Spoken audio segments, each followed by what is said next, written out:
What's going on, everybody? Thank you for tuning in to SKF Weekly. I just want to first start off by saying we appreciate all your support. Please smash that like button.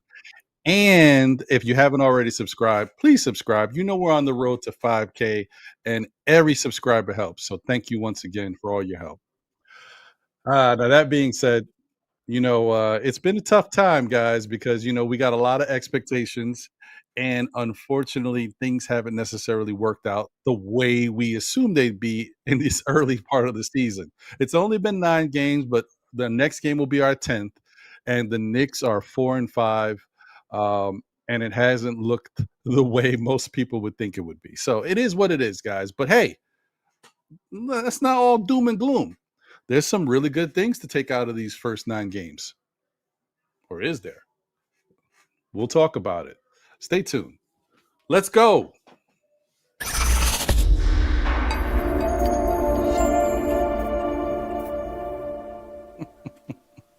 Say go, New York, go, New York, go. Say go, New York, go, New York, go. Say go, New York, go, new team, it's the same dream. New Knicks City uniform, they stay clean. I just caught mine off of Fanatics in the garden with my hands in the air, we back at it.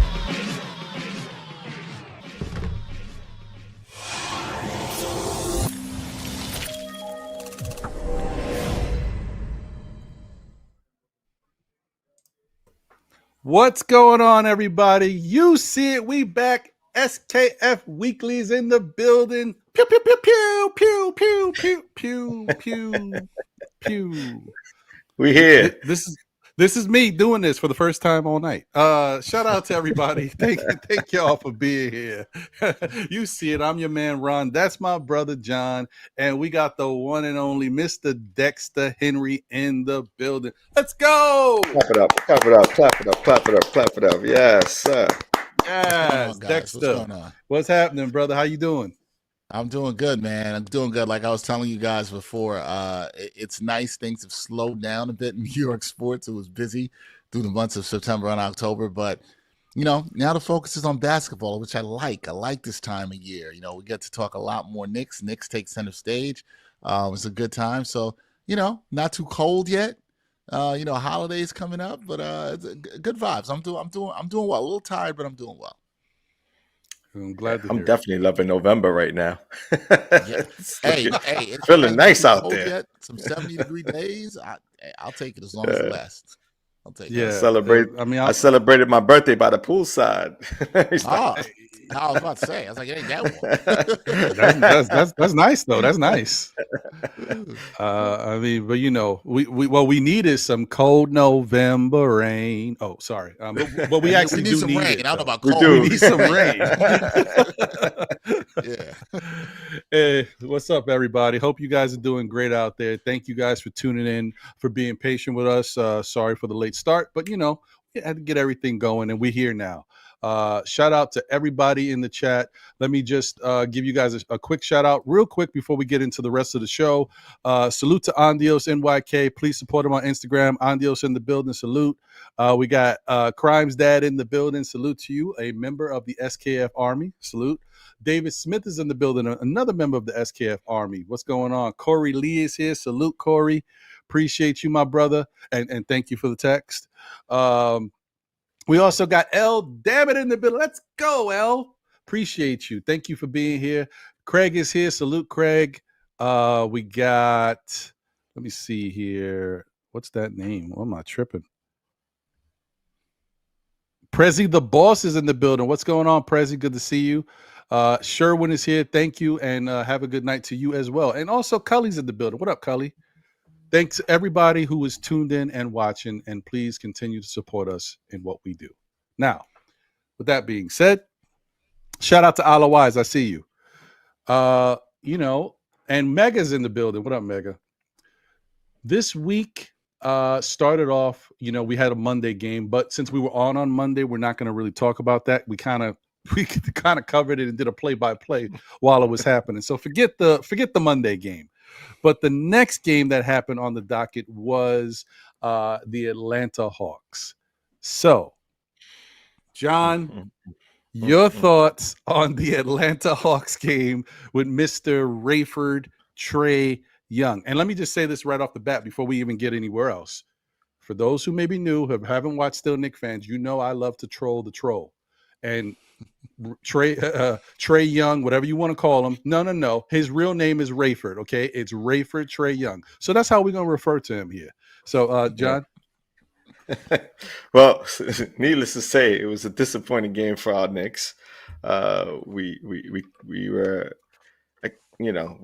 we were all expecting the Knicks to start the season off in the right foot, right? And so, as of late, we've been losing games that we should be expected to win.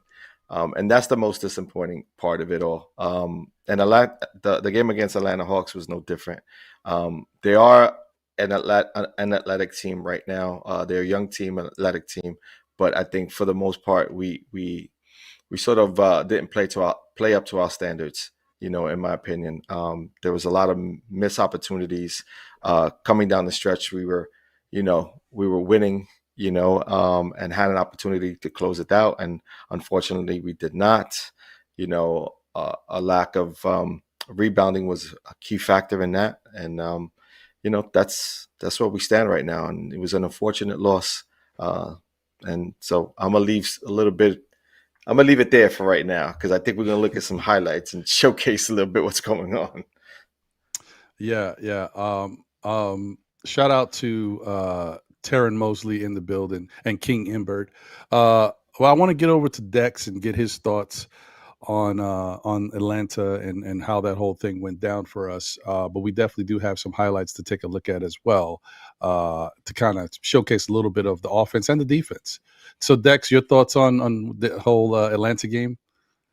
Yeah, I mean, you see that highlight right there with Clint Capella, just outworking, and the Knicks just got dominated in the paint in this game. I think that was it. It was the effort that was really disappointing, in terms of just putting bodies on people and being able to box out.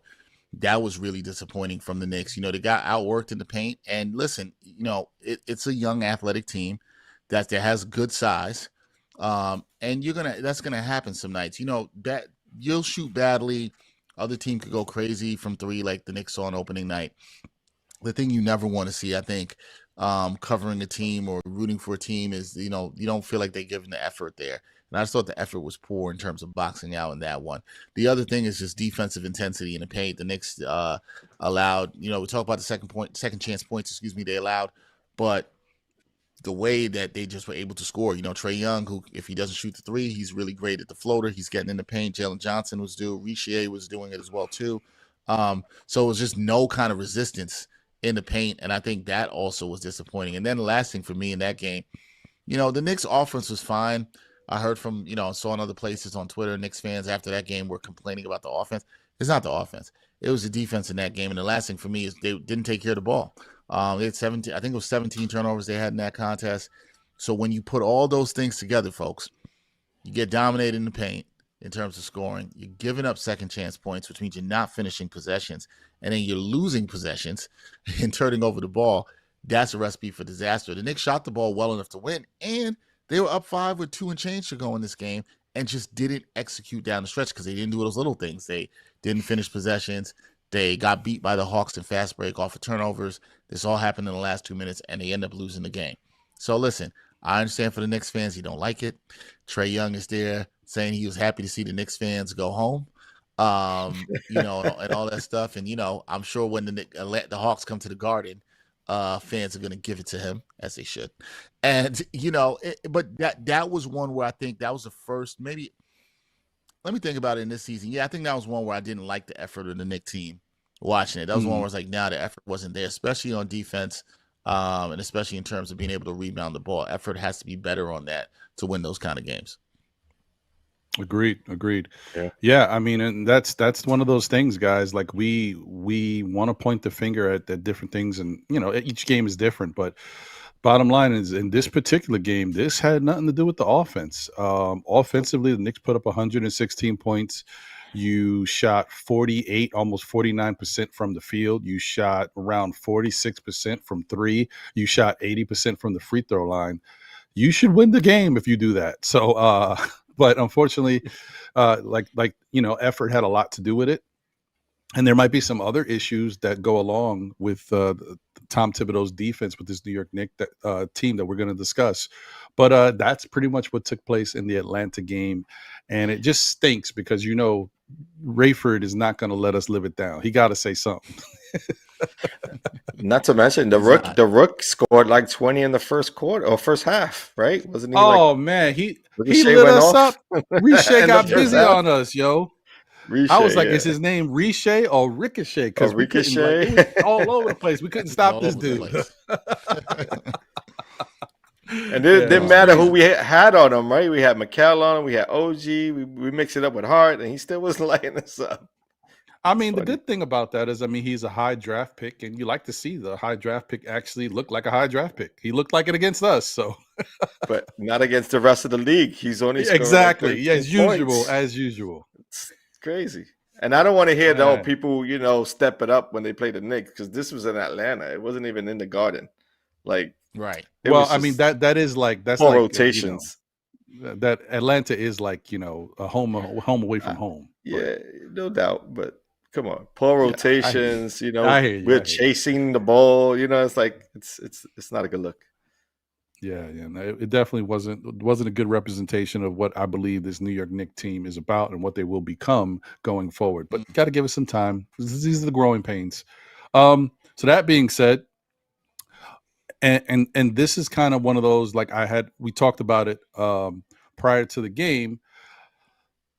After playing a team like Houston, up and down, athletic, shooting the ball well that night against us, but also being very physical and getting whatever they wanted in the paint, then you deal with an Atlanta team that was almost a carbon copy, because they do have a lot of new players in that team that are young and athletic.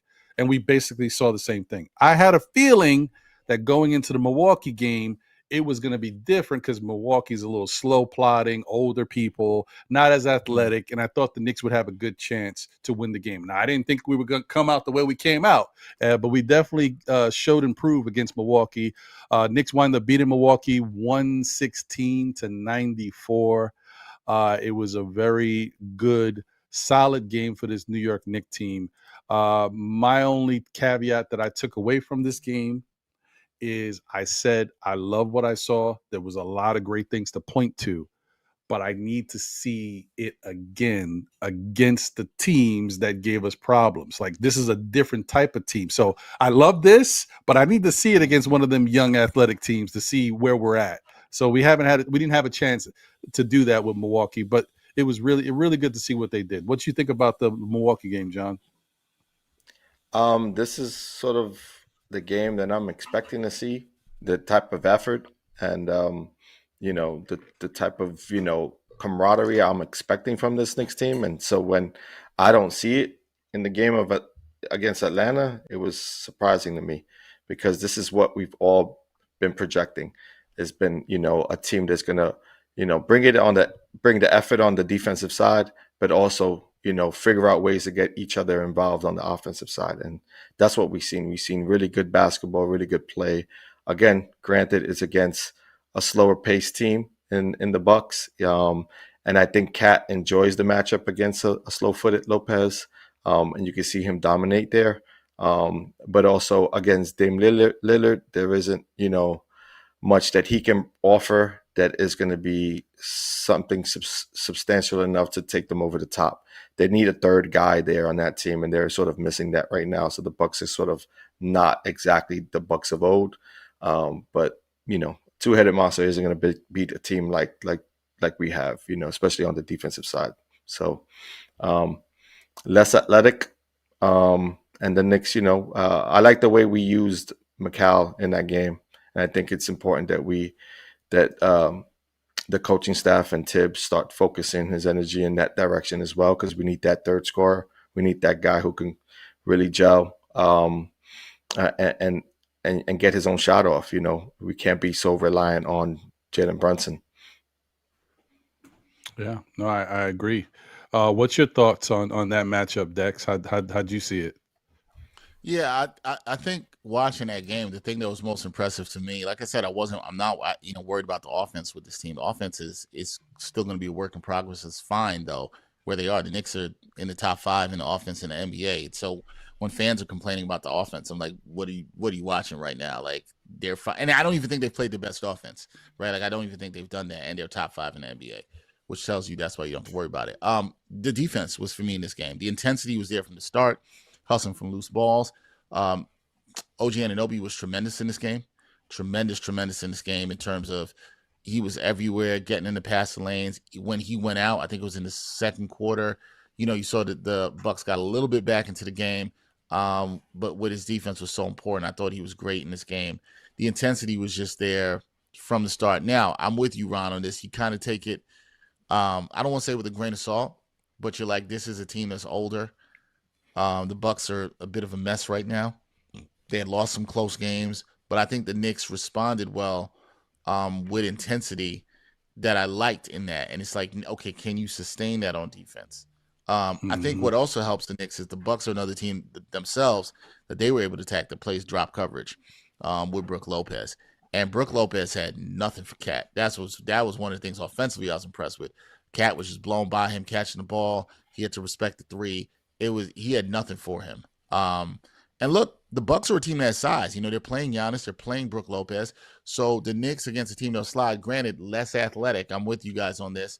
But I thought the defensive intensity was good. And I was like, okay, maybe this is a building block that they can keep this defensive intensity consistently. And we hope that we'd see it in Indianapolis, but we did not.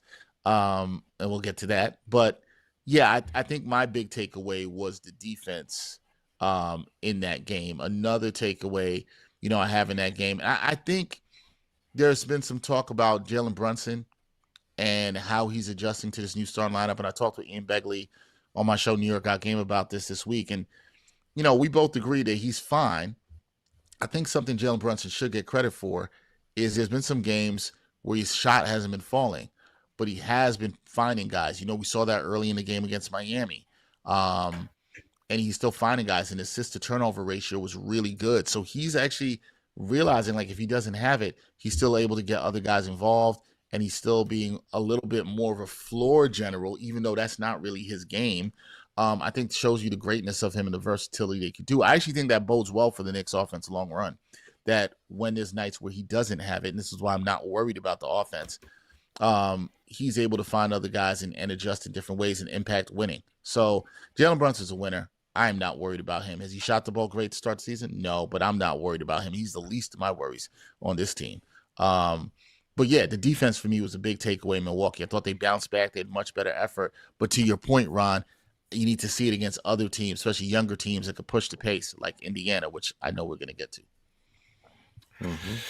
Yeah, unfortunately, we will. Sorry, Ron. Yeah, sorry about that. No, it's okay. But and just taking a look, I mean, we got some highlights from that Bucks game.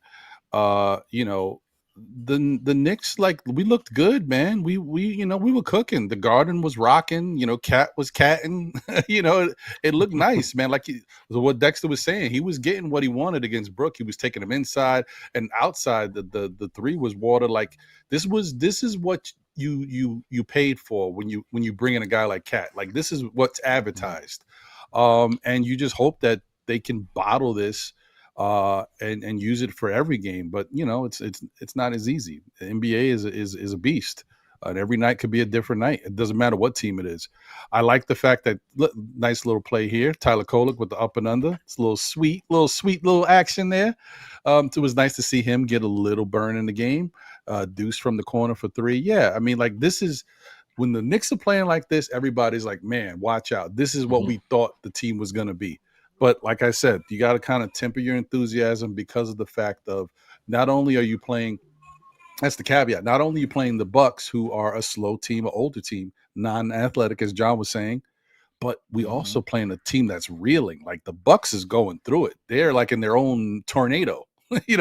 Don't know what's going on over there. And it doesn't look like Doc Rivers got any answers either, but whatever. Shout out to Doc.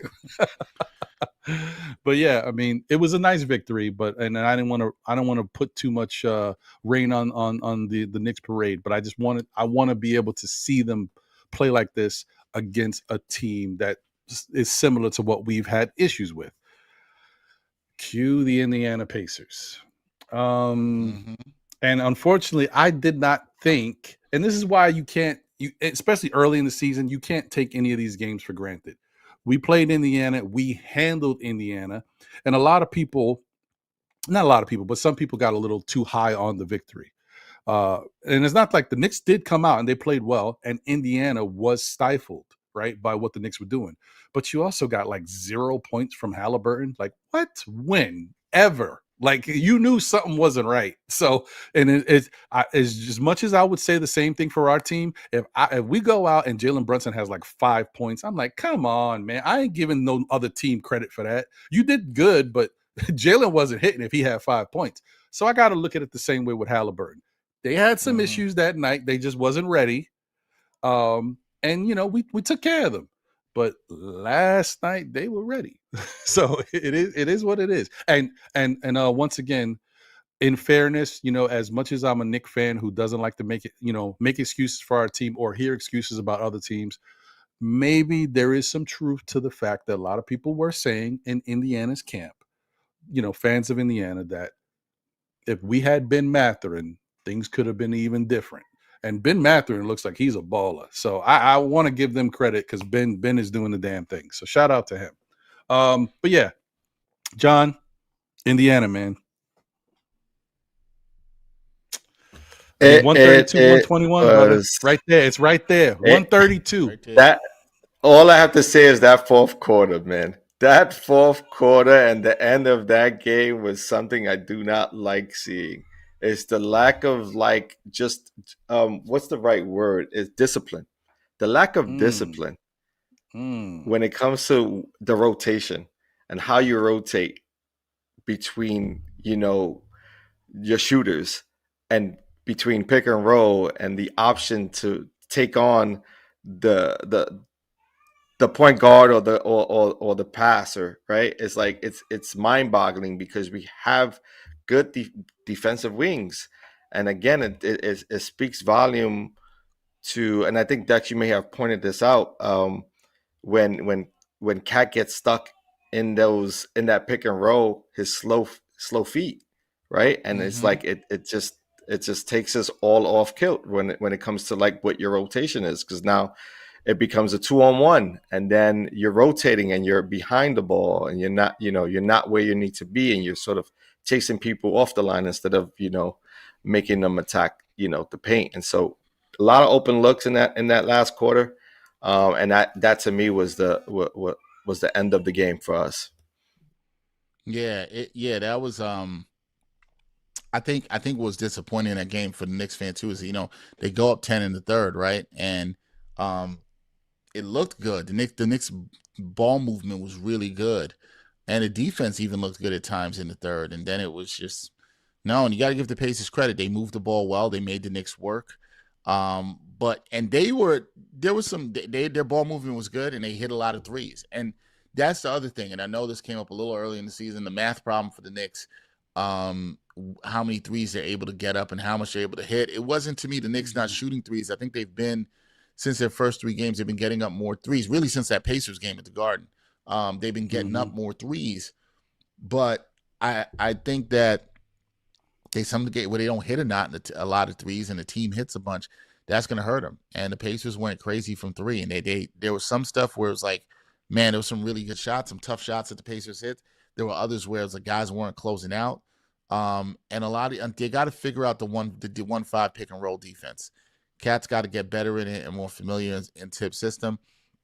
But when the Knicks made this trade, and this is what we got to talk about, they knew that there was going to be a little bit of a defensive regression, especially with Cat. And I think what also fans need to take time and think about is that it doesn't mean that the team is not going to be good defensively. It means that this was going to take some time. And Tibbs has coached him before, and I said, like, can Cat get 10% better on defense? Maybe throughout the season. But he's got to get used to the guys around him. He's got to get used to, what Wingstop can do. Brunson, is going to give you effort, but Cat with his size should be able to defend better for his size. So it's about how he plays in the drop coverage, how that looks when they get a little healthier. Precious Achua comes back, Mitchell Robinson eventually. I think those things will impact the defense for sure. And then really we're just getting healthier. It's like less guys playing minutes because guys are fatigued when they're playing a lot of minutes, and the Knicks don't really have a lot of bodies on the bench right now, or at least that Tom Thibodeau's willing to play. So, Right. you know, and I know fans are going to talk about that he should play this person, that person. Well, it's like, all right, who's he really going to play? You want to see a little bit more minutes for Sims? Fine, but you're going to lose something on offense. I don't think Sims hasn't been great, but he hasn't been terrible. And I know fans are clamoring for Huck Purdy, who I do like, and I do think might steal some Sims minutes down the road. Kolek's going to have to play a little bit now. I wish he saw more minutes than he got against Indiana. I think Kolek's going to have to play a little bit more with Payne out. We'll see if he returns tomorrow. But this is what it's going to be. It's going to be a work in progress on defense. So I expected slippage on defense. I'm not as bothered about the Indiana performance as I am the Atlanta performance, actually. I thought that was much worse on defense. I thought the Knicks played pretty good defense for most of this game, just not in the fourth quarter. But, it's going to be a work in progress. They have to fix the defense. As I said before, if this defense gets anywhere between 9 and 14, 9 and 13 in the league, with their offense and the talent they have, they'll be fine.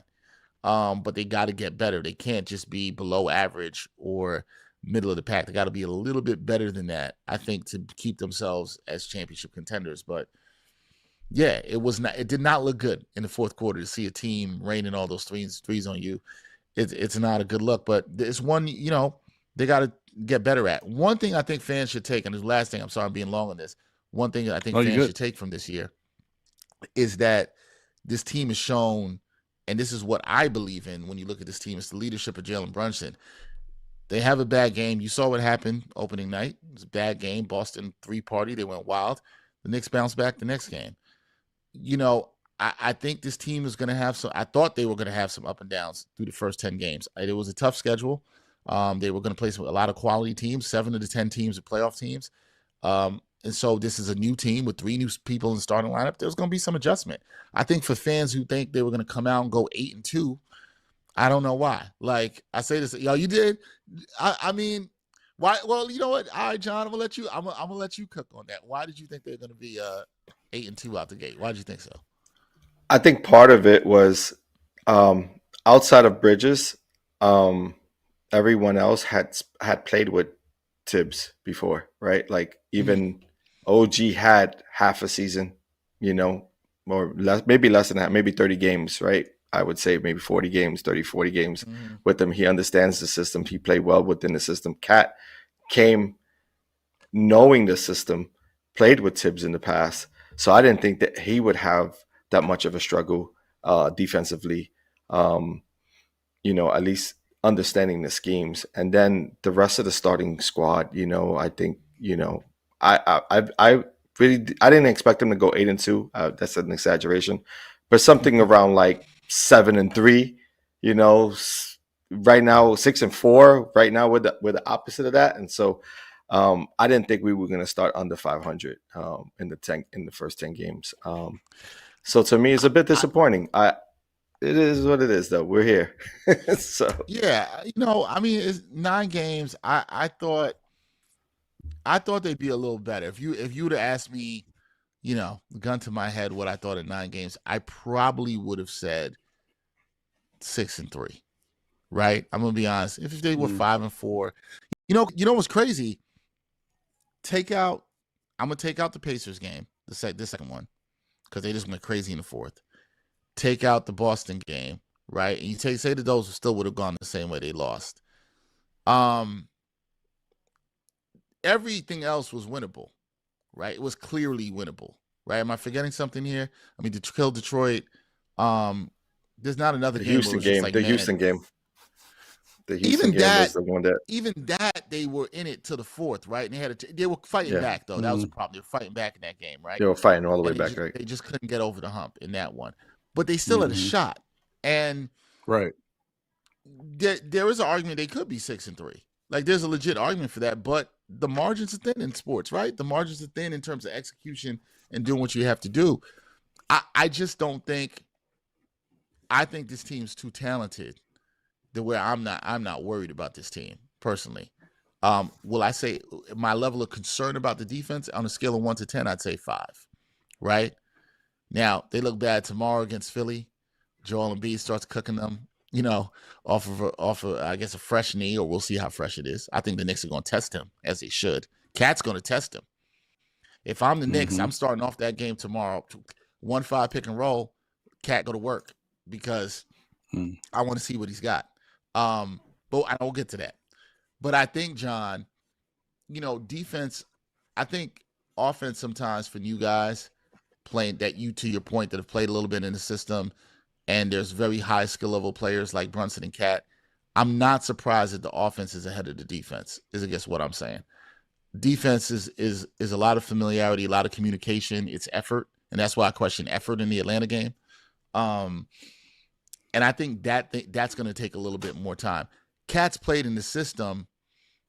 We also acknowledge, I think most people, you guys would, people in the chat, Cat's not, his best defensive position is not the 5. We know that. But you still need him to be that right now with the injuries. You need him to be that. He's not going to turn to Mitchell Robinson tomorrow. We understand that. He's not going to be Rudy Gobert. We understand that. But you got to see a little bit better effort in that drop coverage. And I think when he gets more familiar with the rotations, and maybe as much as it felt on having OG and Mikal to do, I think this team will get better. But I'm willing to give it time. You can't panic. We've all have watched sports way too much. You got to look at this at 20, 25 games. You got to see where this team is at. The Knicks front office is going to do that. They're going to evaluate. And if they need to tweak, they're going to tweak. And the reason I keep saying the Knicks fans don't worry is what in the last 4 years has made you not think that this front office will not do what needs to be done if they need to tweak? And that, when I say tweak, doesn't mean they have to go out and get another star, because that's not going to happen. The Giannis dreams are ridiculous. That's not going to happen. And the Knicks don't need Giannis. But yeah, I think, not to be 76ers on this, but trust the process with this. Like, let these guys grow together. Like, this isn't 2K with injuries off and you just turn it on and there's no chemistry and everybody's just going to go and they're tenant. Like, nah, man, it's not going to be that. And it's a process. And would I like to see him better 4 and 5? Yeah, it's fine. I'm not saying you should be disappointed, John. I don't think that's wrong for you to be. I don't think it's wrong for anybody to be disappointed. I hear you. But I think this team is, when you went out and got Karl-Anthony Towns, it was really a bet on the culture. It was a bet on the leadership of Jalen Brunson and the culture that's been created around this team, that he'll fit into it and they will get it right. And if you're a Knicks fan, I'm just like, I don't see why you have a reason, what you've seen over the last 4 years, to not believe in this culture and think that they will get it right and understand that it's a process. And you want to see this team get to the ceiling of what they could be, and they're just starting. So let's see how it plays out. Agreed. I agree. Well said. So I want to get to, I see we got a super chat from Mr. Corey Lee. Thank you, Corey, for your generous super chat. He said, please answer this question. Why is Cat out here talking about it?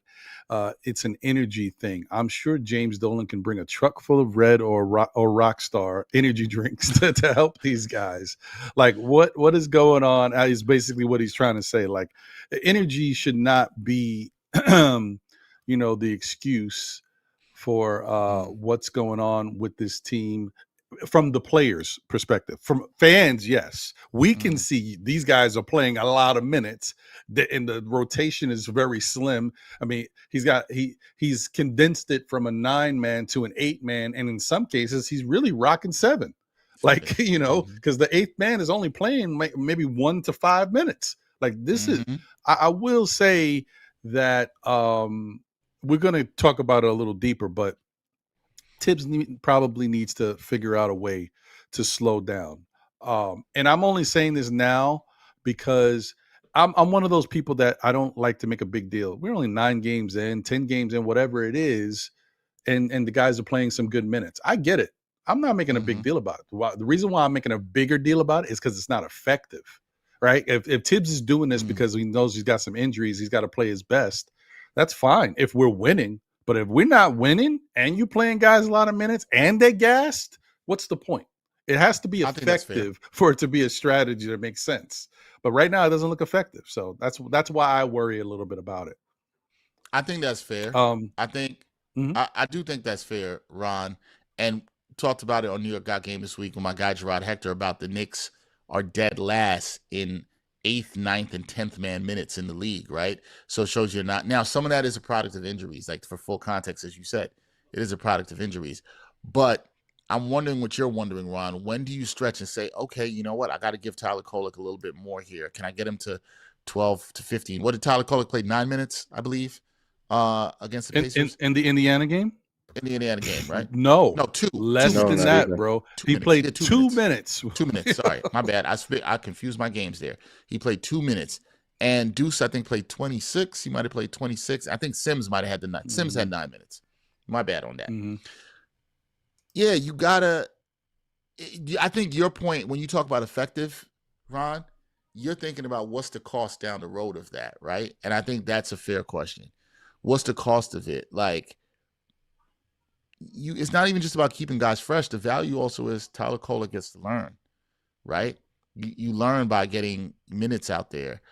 Jericho Sims can learn by a little bit more and keep your guys fresh until you get your guys back. And if you trust the process, is what I'm talking about, of how the team is building, then it's going to be all right.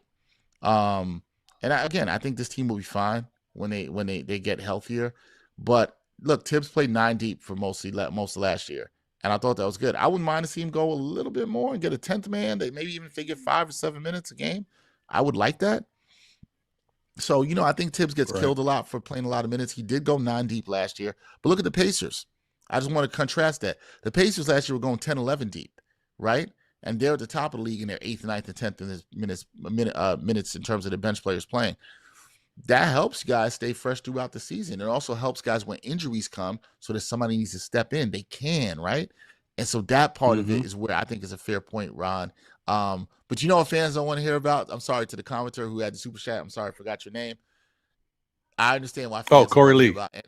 Corey Lee. Shout out to Corey Lee. Fans don't want to hear about the energy. You know what I'm saying? Like because that's the cliche answer the players give all the time. Oh, you didn't come out. Oh, we didn't have the requisite energy. And fans are like, why? And I think that's fair, right?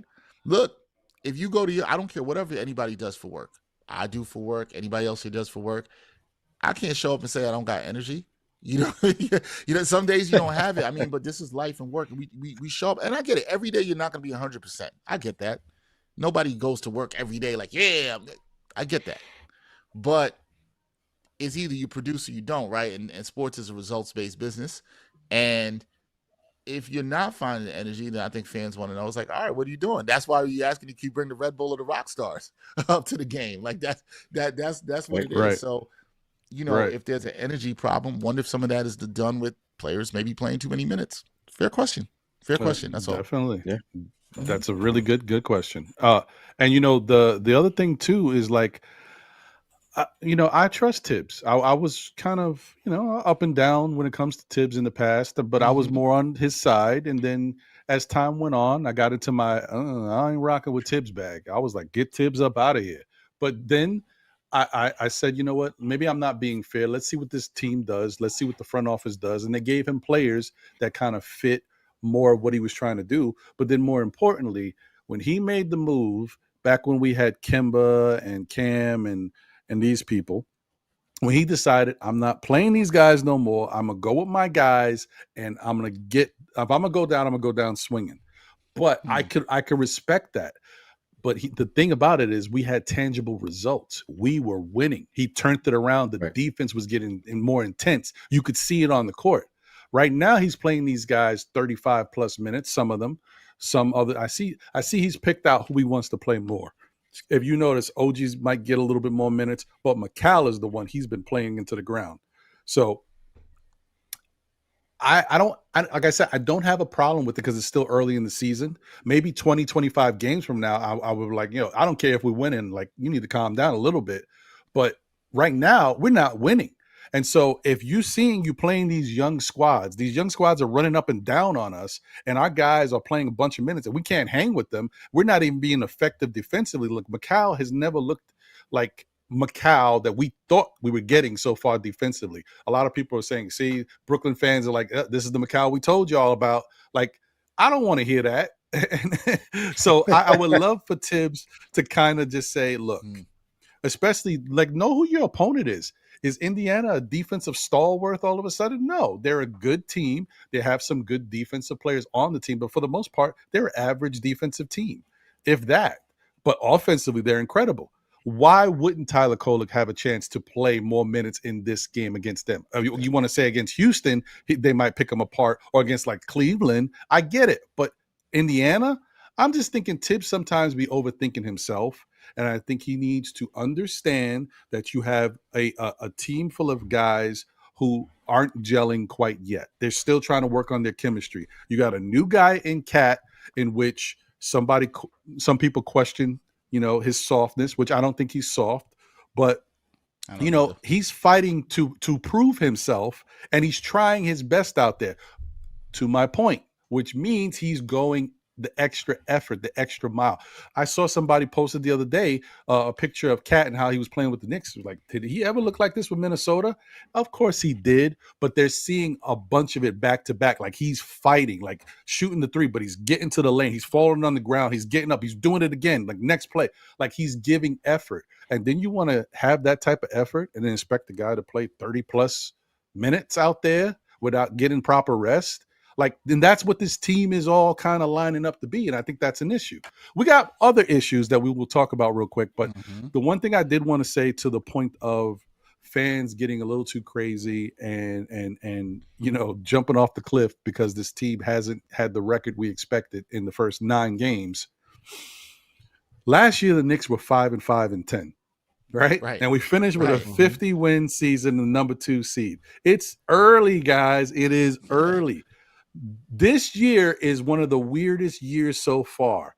There is 10 teams in the Western Conference with a above 500 record. In the East, there is 2 teams with an above 500 record in the whole Eastern Conference. And there's 1 team that's tied for 500. I'm just saying, a lot of what the West is doing is a little fugazi because they're beating up on the East. And a lot of what a team like Cleveland is doing is a little fugazi because they have their chemistry. No knock against, they're playing well. But the East is bad right now. And there's some injuries. The teams that you expect to be playing well, Orlando, there's a lot of struggles right now.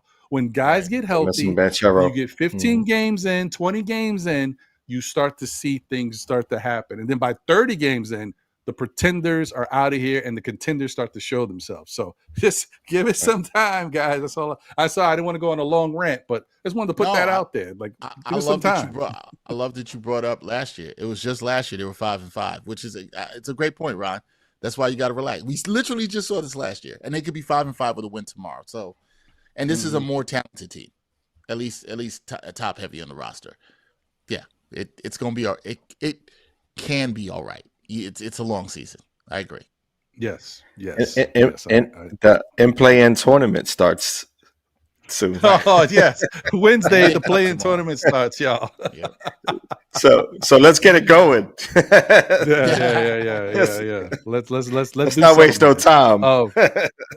Speaking of not wasting time, this is a perfect time to break so that we can talk about, and you guys can hear about, our merch. So guys, if y'all haven't checked out the merch for Still Knicks fans and the different things and apparel we got going on, please take a look at this, because we got some good stuff you might be interested in.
All right.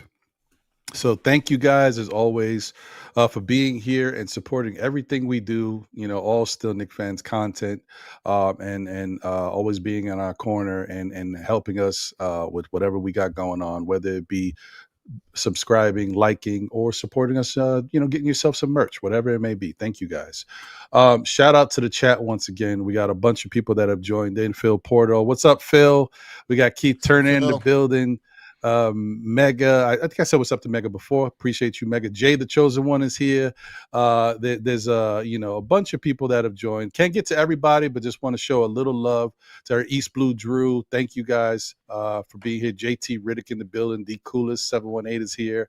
And please, guys, if y'all haven't checked out Saturday's Know the Lead show, they're at the very end of the show, so you don't have to watch the whole thing to get to it. But not the very end, but close to the end. There was a point where I did pull up the winners that we had for the SKF raffle.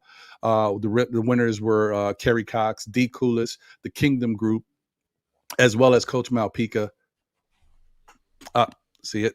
So I just wanted to, say, check that out if you want to see the winners and them taking a picture with their winnings.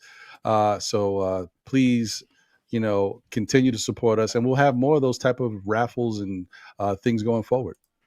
That being said, we got a super chat on the screen. But before I call this one out, I just want to also draw attention to another super chat from earlier, Mr. Corey Lee.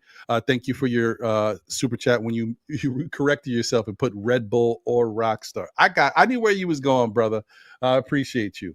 But thank you once again for always supporting us and supporting the show. But shout out to Westchester Lester, who just became a member. Welcome to the orange and blue level. You are part of the SKF Army. Thank you for being a member. And also thank you for your super chat. He said from Westchester Leicester, it's a 6-man rotation, cannot win in 4 quarters against young teams with 6 players on the floor. Statistically, it doesn't work. It's really hard to pull that off in today's NBA, probably in many types of organized sports, but it's definitely tough to do in the NBA. Great super chat there, Mr. Westchester Lester. Thank you. Yeah, man, I think it's just this is one of them things, guys, where we're gonna see this all season. It might be an up and down thing. Last year we might have been spoiled a little bit.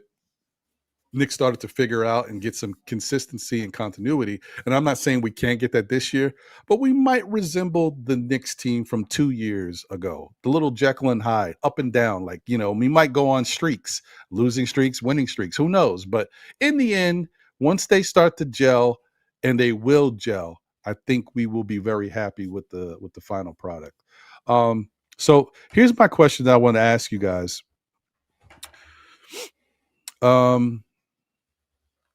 Are you concerned at all that, because I think this is, if I was trying to pinpoint what's the issue, to me, the biggest issue that I'm noticing is Tom Thibodeau's defensive schemes requires a defensive anchor in the middle, some sort of big man. It doesn't have to be a center. He has to be a player who can play defense, though, of big nature, and also be able to box out and rebound. But Tom Thibodeau's defense, and I started to look back at the old Knick teams, and I'm like, man, but we were able to do some fantastic things without Julius Randle and without Mitch. Oh, but we had Hartenstein, and Hartenstein was a lot better than most people give him credit for.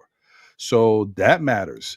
We had Precious Achua for spells, and we also had OG Anunoby, but it goes back to that guy in the middle. And I think Hartenstein did so much for this team that he didn't get as much credit for. I mean, he got credit from OKC for it, but I think as fans, we didn't realize, man, for Thibodeau's schemes, that center, that big who plays defense, it helps. So what do you think about that, John? I think you have a really good point there, because when you think back, even with Nerlens Noel, a defensive guy who can really, block some shots and could make make adjustments to that. I think it's important. I think it's something that Tibbs has always been has always utilized in the teams that he's coached. Thinking back with the Bulls, Joakim Noah and those guys. Like he's always had sort of rim protection. So I think there's a fair point to be made there. However, I don't want to make that an excuse, for the way they've been playing this year. It's still early, as everyone stated, but again, I'm agree with Dex. It's about effort, and I think effort usually takes you over the top. But also understanding that we are lacking in depth, and I think that's a key point as well. So um, I'm looking forward to seeing Tibbs make adjustments. We've seen him make adjustments last year, which we were all surprised to see. He went even deep into his bench last year when played a couple of times. I remember him going 10 deep. So I would like to see him be more comfortable with the guys he has available to him to distribute minutes. So we'll see how he Mm. gets that going. Right. So, but before we get over to Dex, so you don't think that maybe part of the Knicks, and this is specific to the Knicks. This could be any team, but every team has their own defensive scheme and how they like to play it, how they like to funnel the defense to guys. You don't think that maybe us not having that defensive anchor at the center position is affecting how the play that we would normally get from our other very talented defensive players? Like, I feel like, and this is just my opinion, I mean, I could be wrong, but I feel like Macau and OG are being asked to do so much roaming that they can't stay put and take their defensive guy. And like in some of these games, I forget if it was the Houston game. I think it was the Houston game, for Houston for example. sure. Like the OG's guy was cooking. Like, and it's not like OG's a bad defender, but OG was running all over the place. And I'm like, OG, you got to stay home sometimes. This guy is cooking. But it's it's weird because I don't want to blame OG. It's like OG is like, okay, well, the ball's moving. Somebody got to get over here. And these guys, another thing, they're not talking as much as you would hope they would be talking. That was something that somebody brought up. I don't know if it was an announcer or somebody, but like these guys got to talk. It might have been Clyde. Like these guys got to talk on defense. You don't think that Mhm. maybe that has a little to do with like these guys kind of like moving all around the court and not staying home? I think a part of that, I think a part of that is the players themselves, right? Like I don't necessarily think Mm, that the scheme is to lean off your man and help, constantly. I think there is built-in help within the scheme, but I think these guys mm, are sort of overdoing sort of the help defense. They're over attaching themselves to the driver versus staying with their man in the perimeter. I think that is partly to do for both OG and Macau. I think both of them, like, you notice they go underneath a lot and they're sort of closing out the you know they're closing out more on the help side for the drive to the basket versus staying with their guy on the perimeter. And so I think those are shifts that can be made by watching video. And I'm sure mhm. they're going for it. Um, but again, it's also trust, right? You have to learn to trust the players that are on the court with you. And that has a lot to do Right. with the defensive side. So understanding that each Right. man has their back and they're on a string, right? That's fair. That's a fair point. Dex, what's your thoughts on all of that we were kind of just touching on? Oh, Oh, I think we I lost you. think you're on mute. Yeah, I think we lost you. Um, as Dex gets his mic going again, I think that You guys got me now? yeah, there he goes. Sorry There you about go. that. Yeah. To answer you, I think that what you said about OG, when you look at him, he has been roaming a little bit more, and he's given that opportunity to play that in defense. The players have talked about how great he is in terms of roaming and what makes his great defensive instincts. I'm with Ron on this a lot. I do think OG and McCall are being asked to do much more than they normally traditionally would in a Tibbs defense if there was a prototypical Tibbs kind of center, right? Rim protector. What I'll say to that and what you guys were talking about, because you made great points. The Knicks, and John is right about them missing iHeart. And it's not just the offensive rebounding, and it's not just the rim protection, which he gave, and the Knicks didn't lose any of that when Mitchell Robinson was off the floor, too. He also was fantastic in the pick and roll with Jalen Brunson. And a lot of that was because if Jalen Brunson had to give it up, or even when he got trapped, and this was when they had iHeart and they also had Josh Hart on the floor. Both those guys were really good passers, and when they got in 4-on-3 situations, they were really, really good at handling that. And if you look at the numbers from last year when Isaiah Hartenstein was setting the screen for Jalen Brunson and the points per possession, it was so high for the Knicks in terms of the points they were scoring on that. So I don't remember the exact number, but it was really good. It was like one of the best in the league. So they missed that versatility in offense. Now, offensively, the Cat Brunson pick and roll is still really good and can be better than that. And Cat, I still think actually has a level to unlock in his passing that he hasn't done. But here's my thing for the Knicks with the center stuff. And this is what we have to watch, and this is why I still am preaching patience. Wait till the 25-game mark. I think this team is going to look at that. They're going to evaluate. They're going to look at where Mitch is in his recovery. Can he come back? Do we need to trade him? Do we need to get a couple of pieces? Maybe another wing off the bench, a backup center that fits. Maybe it's a Nick Richards out of Charlotte that fits what we have to give you that different athletic look and also add another piece. That could happen. Is it Ariel Hawk-Purdy, who everything I hear the Knicks are very high on? I liked what I saw of him in Summer League. I think he's got a little bit more Isaiah Hartenstein in him than people realize. He has the defense still can get better, but he's a good screen setter. He's a solid passer that's only going to get better. He just needs minutes on the court.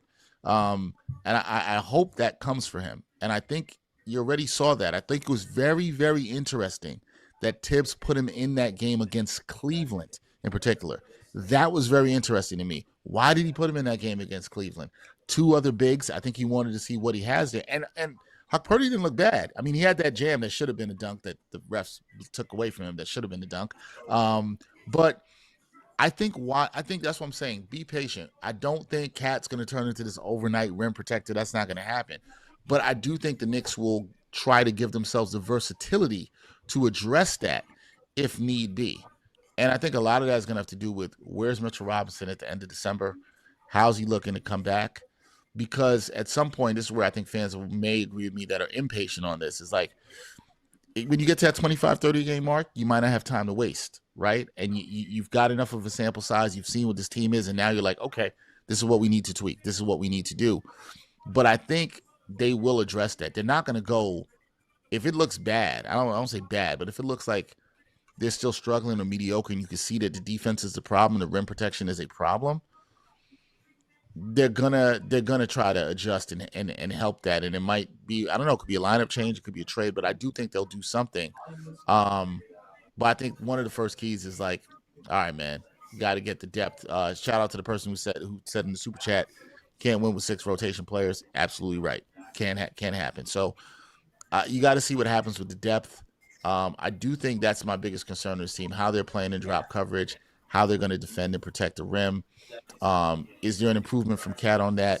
And how do they look once they start getting a little healthier? He'll take it from there. But I think still give it time. Let's see him get healthier. See what the team is at the end of December 20. Let's see what we're talking about in 15 more games or so. That's really my thing. Yeah, I mean that's definitely a fair point. I agree with you on that. Like this is time will tell, and we need we need patience with regards to this. This is the beginning of the season, and expectations are just very high. And it doesn't hurt that a team has, I mean, 2 teams technically, but really everybody's talking about Cleveland, how they've come out the gate 12-0. I mean, it doesn't look great. And we know Johnny Bryan is over there. So people are like, oh, he took some of our Nick sauce with him. Like, so people are freaking out over here. Nah, man, we gonna be all right. Plus that team is like okay. 3 years in though, right? Like that team. They got the same squad. John, that matters so much of what you're saying. Thank you, John, for saying that. The Cleveland has been, and you got to give Cleveland credit because everybody was telling me they need to break it up. They looked soft against the Knicks a couple of years ago. After last season, should Donovan Mitchell come back? Should they trade Evan Mobley or Jared Allen? They kept it together. They made a small change, which was changing their coach, right? And now it's a system that works for those guys. They have a lot more continuity, though. New coach, but the guys have been playing together. The Knicks, they have a continuity of culture, but there's 3 new pieces in terms of starters. So it's going to take some time. And that's the exact point, John. That's the perfect example. Cleveland, they've got some continuity. They're off to a good start. That doesn't mean they're going to finish good. They're 12-0. I see they won tonight, but it's like, doesn't mean they're going to finish good, but they're off to a really good start. And I think a lot of that has to do with their continuity, their confidence. And you know, another thing I'm going to add, guys, both Donovan Mitchell and I'm sorry, why am I blank? I just said his name. Why am I blank? Garland. Evan Mobley. I'm sorry. Oh, Mobley. Evan Mobley. Donovan Mitchell and Evan Mobley, both of those guys are averaging under 30 minutes a game. Now, some of that is because they've been blowing some teams out, but they've been highly efficient. Evan Mobley's usage rate is up more, I think, by 6 percentage points than he's been before. So he's taken on a bigger role and been more efficient. Donovan Mitchell's been more efficient and playing in less minutes, and they're going about 9 to 10 deep. And I think that's why I'm like, let's see what this Knicks team is when they have a little bit more depth to play with, assuming that Tibbs uses that depth, and then take it from there. But continuity is a huge factor for the reason the Cavs are 12-0. Huge factor. And plus, they got that chip on their shoulder because no one's picked them top 3 to end the year. They've always had them like in a play-in, so they got a little chip. They got a little bit of everything going on. Yeah. And I agree. I don't want to. Good point, John. No, I agree with what both of you just said. Listen, I don't want to talk about it because I don't want Knicks fans to kind of be like, "Yeah, you're right, Ron." No. I love the coaching staff over there with Cleveland. Just saying, Atkinson has been my guy. I'm just saying, but it's okay. We good over here, but I'm just saying. Shout out to Mr. Corey Lee. Thank you for the generous super chat. He's asking something of Dex here. I don't know if Dex can do this, but we'll put it to the floor for Dex. All right. He said, "Hey, Dex, because you're an insider, can you tell the captain to lead from the front and not the rear? He needs to get these guys together and do more team building. I'm just saying, from the U.S. Army vet, for me, please." And I just want to say thank you, Corey Lee, and thank you to all of you guys out there for your service, man. Appreciate everything. Yes, everything. Absolutely. Yes. Salute. Yeah, happy Veterans Day, man. Yeah, Corey, happy Veterans Day to you. Salute you. Thank you. Appreciate checking in. I can't tell Brunson that, but here's the thing. I don't think that he's not. Brunson's a really damn good leader, man. I don't think that he's not doing it or not leading in that way, and I think he will get these guys on. I just think when you have leadership and you have a situation like this, it's a process too, right? Like, I'm not questioning the process of Brunson's leadership.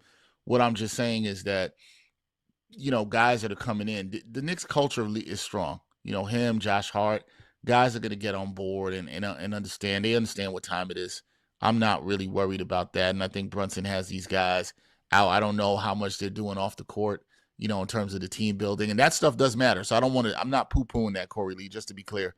That stuff does matter. And that's also part of the process that takes time, right? Like, you got to build chemistry. You got new guys coming in, cats now maybe hanging with these guys, or they're coming over and watching film or whatever it is that they're doing for team building. But yeah, I think that thing is a process to integrating those guys into the culture. But what I think we also have to look at is the Knicks have done a really good job of finding guys that fit in and want to play here. Like, it's not that long ago that people didn't want to play here. And I think we should give the Knicks some credit for that. And I think it'll be fine. The one thing, again, I'll say it again, the one thing I'm not worried about on this team, I am not worried about is Jalen Brunson. Jalen Brunson, I'm not worried about whether he hasn't shot well early in the season. His leadership, he's shown me he's found other ways to win. His assist-to-turnover ratio this year has been really good.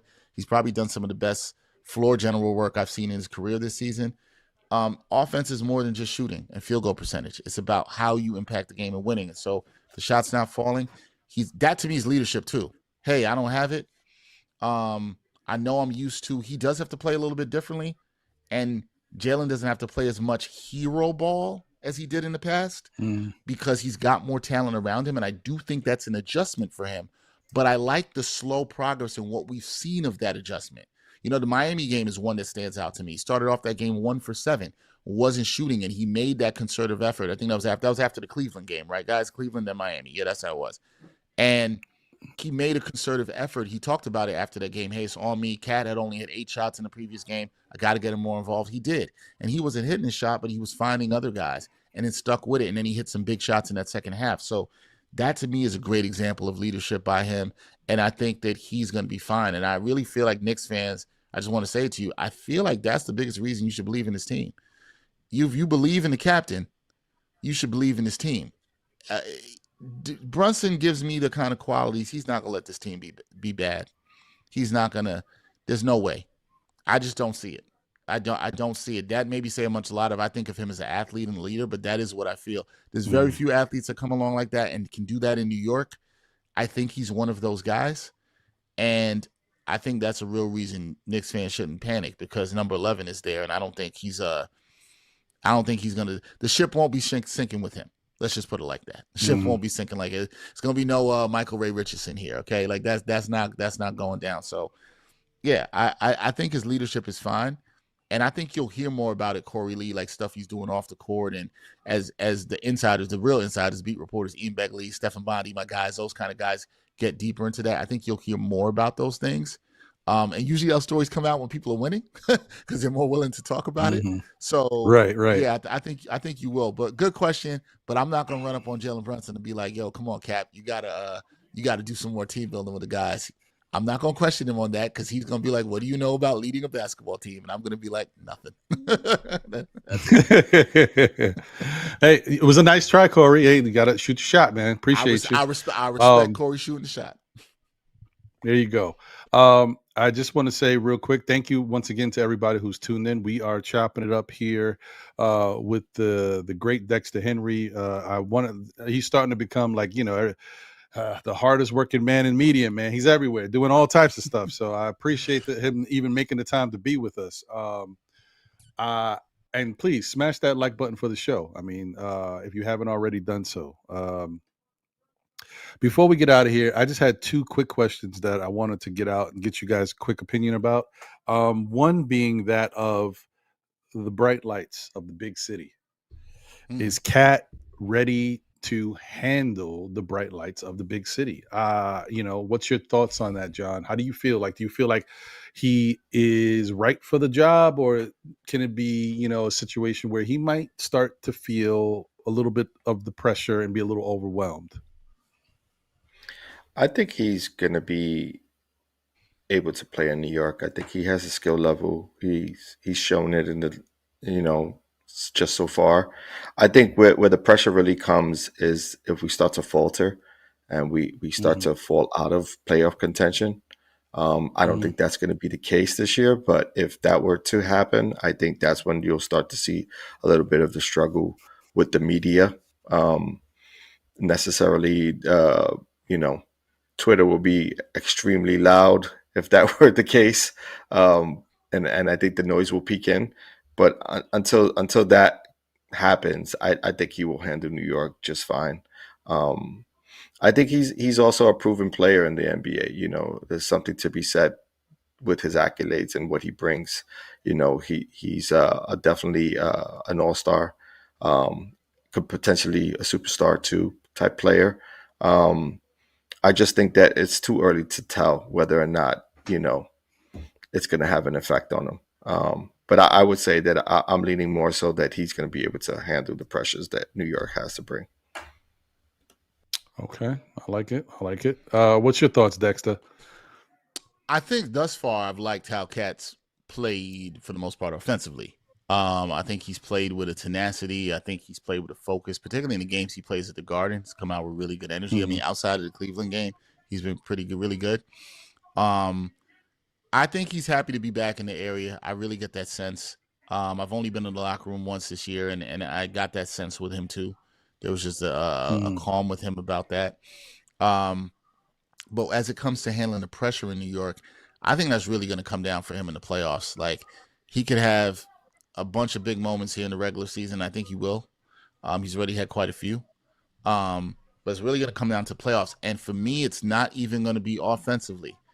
And I'm not looking for elite rim protection. I know we're not going to get that with him. For me, it's going to be some of the things that really has been frustrating watching him over the years was just dumb fouls. He had a penchant of making dumb fouls, particularly in the playoffs.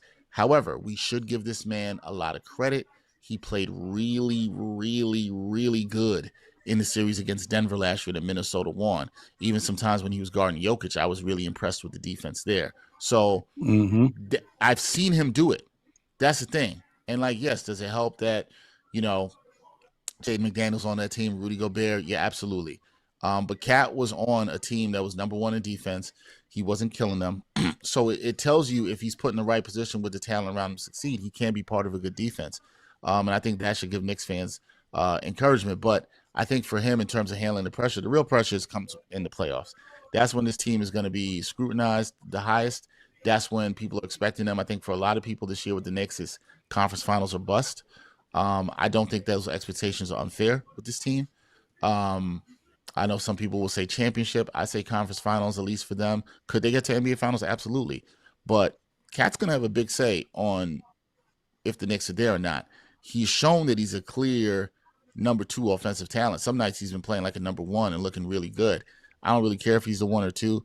I care, can he stay on the floor and then defend well in minutes that count in crunch time? That's the true test. Because if he doesn't do that, he's going to get ripped.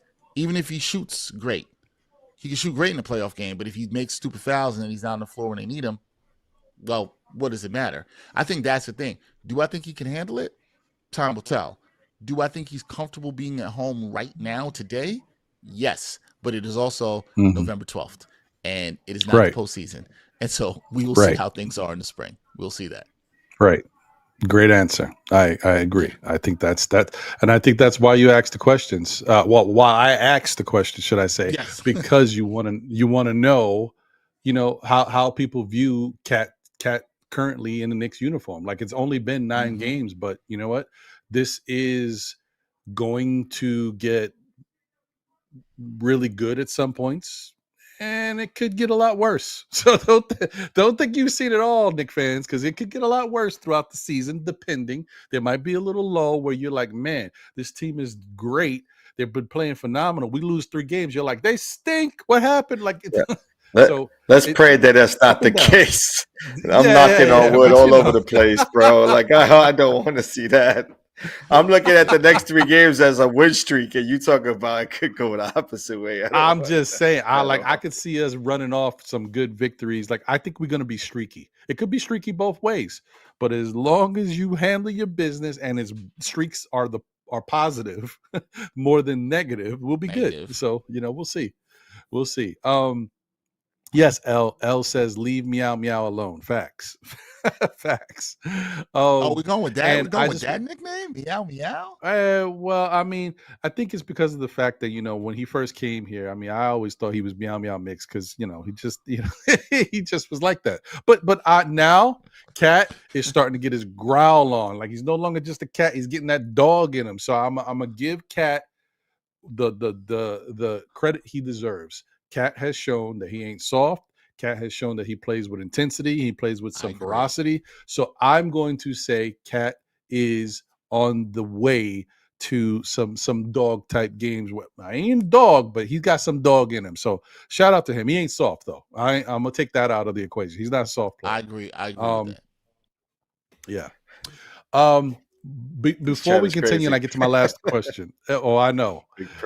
I just wanted to say real quick, shout out to everybody who has joined the chat. Please smash the like button if you haven't already done so, and if you haven't subscribed, please subscribe. But salute to Delano Steele Jr. And I also want to say salute to HRM, the great in the building. Salute to you. And Sports Guru, what's going on? Appreciate you. But shout out to my guy Jay Chosen. Appreciate you, my brother. I see it's your daughter's birthday, Jasmine, aka Jazzy Jazz, 16th birthday. Salute to you. Happy birthday, Jazz. Pew, pew, pew, pew, pew, pew. I don't have nothing I can't press nothing. Pew, pew, pew, pew. I don't got nothing. But you know what I mean? Happy birthday to you, Jazzy. Your father's from what I know of him, he's a great guy. I enjoy the fact that I got to meet him. He comes on the shows and on the panels and supports Still Knicks fans, and we are hopefully going to be walking down the Canyon of Heroes together at the end of this year. But we'll see. We'll see what happens. But shout out to you, Jazzy. Happy birthday. Now, that being said, my last question for the night is about Jalen Brunson. And the question is, does Jalen Brunson shoot too much? John, what do you think, bro? You got to come to me first, huh? I have to go to you first. I will say this. I would like to see him this season defer more to his teammates. This year, I think we have enough talent in this team that would allow him to do more offensively, whether it be on the assist side of things or hockey assist side of things, that will allow his game to flourish more. So then the impact on what he's seeing defensively becomes a lot less. Like right now, they're running 2 at him at a time, right? And sometimes 3, depending on if he's driving the ball. And so I think in order to open up his offense, he's going to need to show that he's a willing passer. And I think a part of that is really Tibbs having the ability to open up Mikel's game. I think Mikel sometimes is lost in the offense. Even though we don't have trouble scoring, I think for me, that's where I'm seeing the deficiency at, is the inconsistency of Mikel's game, just because he isn't getting enough touches. But again, I'll say that. But I think Brunson will definitely understands where the type of player he is and where he's going to be at the end of the season will be no different to what he was last year. I just think that in order to help his game out, he needs to defer more to his teammates. That's a good answer. I can respect it. And I can agree with that. I think that there's definitely going to be some times where he's going to have to learn to defer more. He doesn't always have to be the answer, because this team is better equipped to solve the problems with and without him, I think. We haven't yet seen it, but I think that eventually once the engine gets going, Brunson should be able to take a night off and we could still win a basketball game. So, yeah. Well, here's the thing. When we look at the way he played the Bucks game, right? Like 15 points, 9 assists.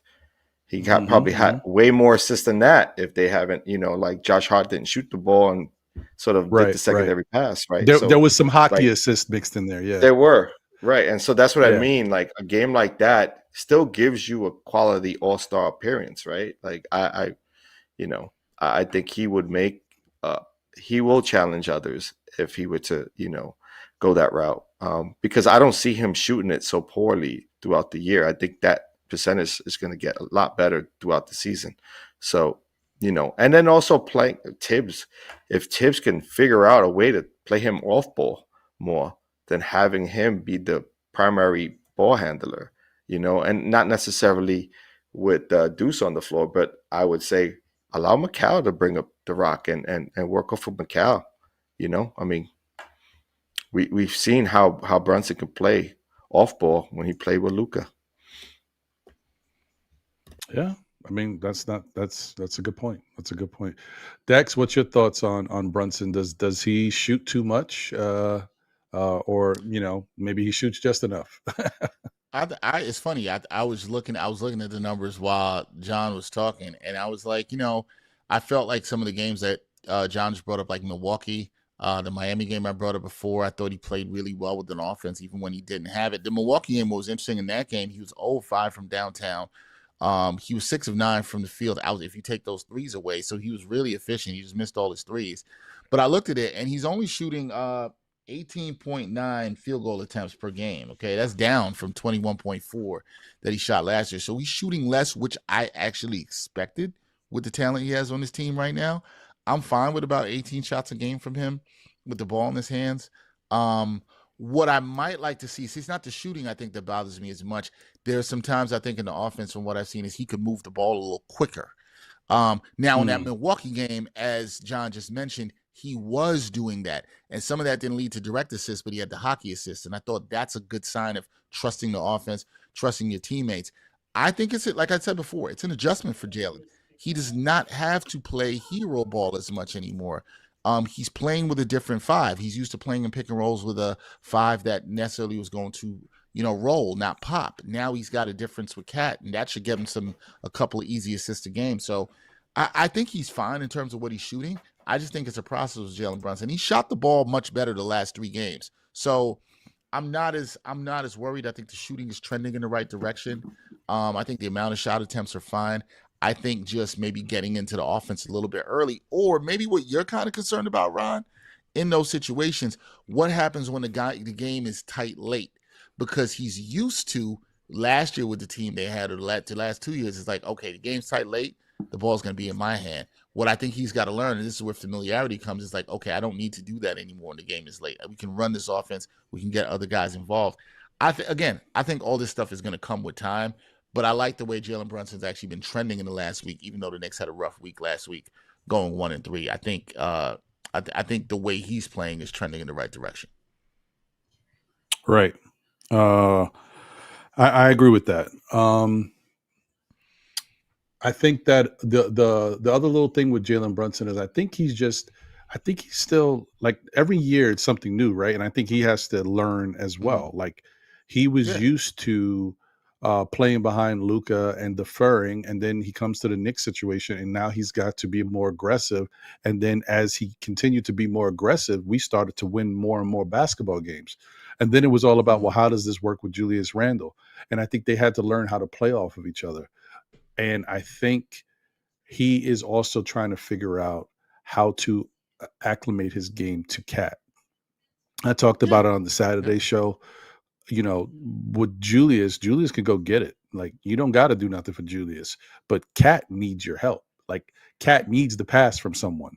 So Jalen has to incorporate Cat into the offense. As it's not just about, hey, I'm going to get mine, and then, Cat, you get yours. No, he's not Julius Randle. Randle could do that because that was Randle's skill set. Cat needs you to get him the ball in positions where he can succeed. He'll go from there. But you got to, do a little bit more. And I think Jalen's still kind of understanding where to be on the court with regards to that and how he has to lead in those ways. But he'll get it, and I'm not worried about it at all.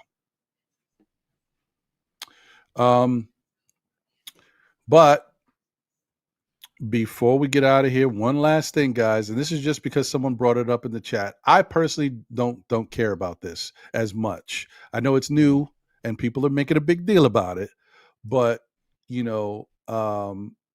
there is a in-season tournament, right? And I think it starts Wednesday for the Knicks. I don't know if it starts for some teams tomorrow. Let me see here. My schedule says November. Oh yeah, it does start for some teams. Oh no, it is tomorrow. Yeah, I'm tripping. Yeah, tomorrow, November 12th, is the first day of the in-season tournament, and time to bring a chip to New York. Oh man, I don't know what's going on with this. One way or another, we gotta go get one. we got to do something. I guess you're not taking an in-season tournament title. You're not accepting that. I don't know, man. I don't know how I feel about it. It's kind of weird, bro. It's kind of weird. I like the little level of competition it brings, but I want every title we could get, man. Title Town can't just be left to the Liberty, man. We gotta go get it. Yeah, no. But so here's the real quick. It's not in one thing, so I'm just gonna read it out. So the Knicks are starting off tomorrow. Philadelphia is the first game for them. And so that kicks off their in-season tournament. Then their next game will be against the Nets on November 15th. And then the next game after that will be, wow, it's kind of spaced out, isn't it? It's interesting how they're doing this in that's why it's weird, because it's all stagnated. It's like, I don't know. So the next game, it's every Tuesday and Friday until that teams play in the NBA Cup until, was it December? I forget which, December 6th or something. I forget which day it is. Got it. Okay. Yep. So you starting off with Philadelphia, then you got the Nets. And then the next opponent for the Knicks will be the Hornets on November 29th. That's a noon game. We love noon games. And then you got the Magic at the Knicks. And that is it until, anything else gets announced, like the quarterfinals, the semifinals, and the championship, which will all happen pretty quickly once we get there. But so those are the 4 games. And it's gonna be interesting. You guys can see this is that's what the courts are gonna look like for the games. Some of them courts is I can't even imagine what the unis are gonna look like. Like, oh boy. So yeah, it'll be okay. I thought in the end of it last year, I thought it was kind of exciting. So I'm not gonna say I don't think they should have it. I'm just not really like, all right. Okay. I'm a fan. I'm either way. I'm a fan of it, Ron.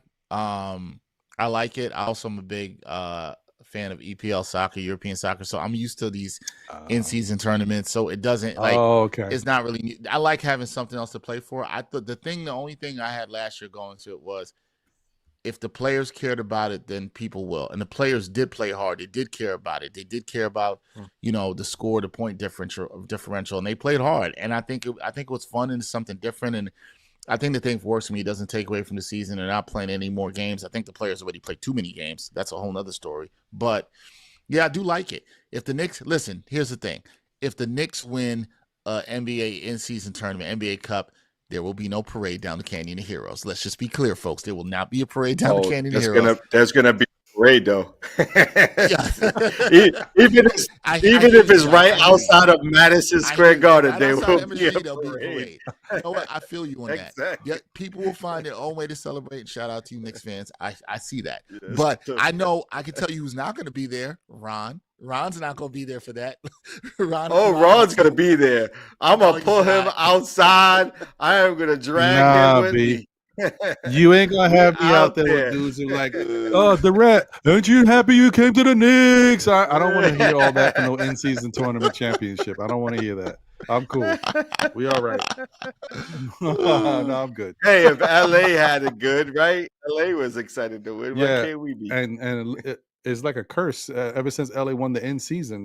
They haven't been the same since. I don't know, but whatever. It is what it is. All right, whatever. I'm not going to knock it. If the Knicks win it, I'll be happy. But it is what it is. It's okay, guys. But there you go. I just want to say thank you to everybody for tuning into the show tonight. This has been a fantastic conversation, as it always is when I'm able to chop it up with my brother John and with the great Dexter Henry in the building. Sorry, guys. Tonight we wasn't going to do phone calls because we try not to do phone calls when we got a special guest. But look for that next week when we open the phone lines back up. But thank you guys once again for all your support, all the generous super chats, the likes, and all the great comments and subscribes. Because there was, we got a member tonight. So shout out to you once again. Thank you for being here. Final words, John? Oh, man, as always, man, a pleasure to be here. Thanks, Dexter, for joining us today. Appreciate you for doing that. And shout out to all of you on the chat and tuning in on X and on Instagram. Appreciate you all for tuning in. As I always say, stay safe out there, stay blessed. Looking forward to the next one. See you on Monday. All right. And shout out to my guy Dex. Dex, final words, like where can we find you next? What you got going on? You always got something going on, man. Yeah, I've been busy lately, but no, you can find me on social media at DHenryTV. We got New York Got Game dropping every Monday. We're also doing a live show now every Thursday. Myself and Brian Fonseca, we did Knicks Weekly Live. So for the Knicks fans that want to tap in, Ron, I appreciate you. You were watching us last week, and I appreciated the support. My guy Ron and John. I just want to shout out all the Knicks fans in the comments. I say this every show I go on. I always appreciate the people, especially coming on other people's platforms and showing love. And sometimes I've seen some people out in the streets and saying hi and what's up, and they like the content. And I see you on Still Knicks Fans, or I see you here, I see you there. And I appreciate that, man, because it's nothing without the people and the passion of the fans. And I always enjoy having these conversations because we all love sports, man. We all love sports, and we're blessed to talk about it and come together as a community, and it's a beautiful thing. You know what I mean? There's a lot going on in the world, but it's beautiful when we're able to connect and do that and support each other. And so everybody continue to do. I think it's beautiful, the people giving you guys the super chats and the likes and the shares and the supports. And we have to continue to support independent media. That's something I'll always be my message when I come on shows. I will continue to say that. We have to support independent media, especially for people of color. We have to continue to amplify those voices. So that's something I'm always empowered to do, and we'll continue to do. So salute to you guys. You continue to grow. I'm always here to come on. I look for, y'all have to have me on. I got to come back. And I know, Ron, you'll hit me to come back. I want to come back when we get to 25 plus games and people might be panicking a little less. I just want to make sure the vibes of our Knicks family is actually good. So, we definitely getting him back. We definitely getting you back for that championship and season tournament championship. Yeah, baby. Getting him back. Yeah, you gotta have me back for that, John. We're gonna make it work. We'll make it work. I don't know if Ron will be too happy, but we'll make it work. No, I'll be happy. I'm talking stuff now because I gotta see it. I gotta see how it plays out. But I'll definitely be happy. Any Knick victory and any road to more Knick victories is always a blessing for me. I'm happy about that. I like that. So that's great. And I just want to thank everybody for being here. Shout out to everybody. Shout out to my guy Corey Lee, who just became a member of the SKF Army. So that's right. We get picked up 2 new members tonight, Westchester Lester and Mr. Corey Lee.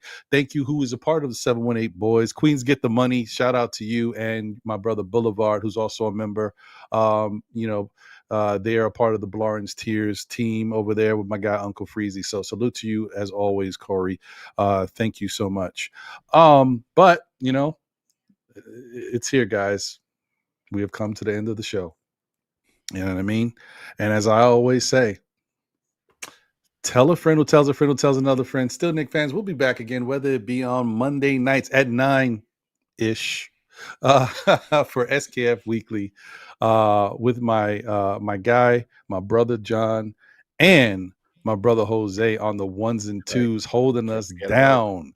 We ain't got our normal little piece that we add to the end of the show because it's different this year. But Jose is always there, and we appreciate you, Jose. And we will get him to sneak in sometimes and give his voice out there. He'd be shy sometimes, but I appreciate you, Jose. Can't wait. He don't got a soundboard yet. Yeah, we don't want to wake the baby. Oh wait, hold on. He said something. What'd you say, Jose?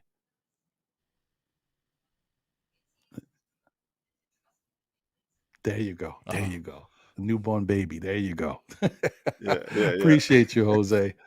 Also, guys, continue to support and stay tuned for more, shows on Saturdays for Know the Ledge at 11:30. Appreciate you guys for open panel shows as well.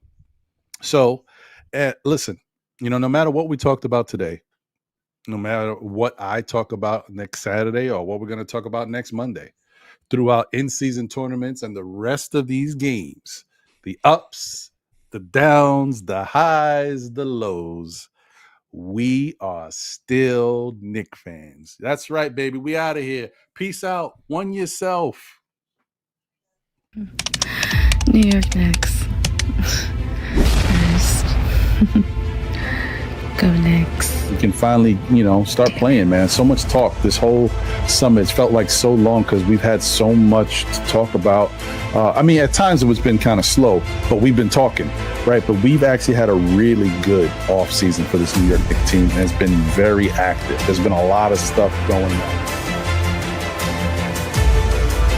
Yeah, Knicks family, we in the building. I am the Objective Fan from the Objective Knicks Fan channel. And I'm going to give a big salute to Ron and John from Still Knicks Fans. What's going on, guys? Hey, Knicks family, I'm Stephanie, a.k.a. Blood Sweat We are still Knicks. What's going on, everybody? It's your girl, Lady in the Chef from 2 Knicks Chick Podcast. Still a Knicks fan. What's good, party people in the place to be? It's your main man. What's up, everybody? This is Steve Relax 21 at 2 Knicks Chick Podcast. and I'm still a Knicks fan. Yo, this is your boy Sim from Nothing But Knicks. Through all the struggles, through all the heartache and pain, ladies and gentlemen, I am still a Knicks fan.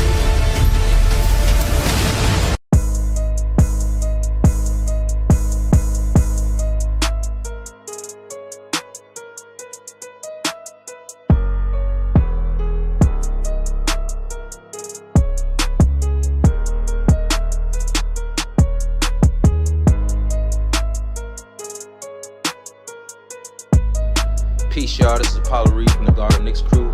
And I don't know about y'all, but I'm still a Knicks fan.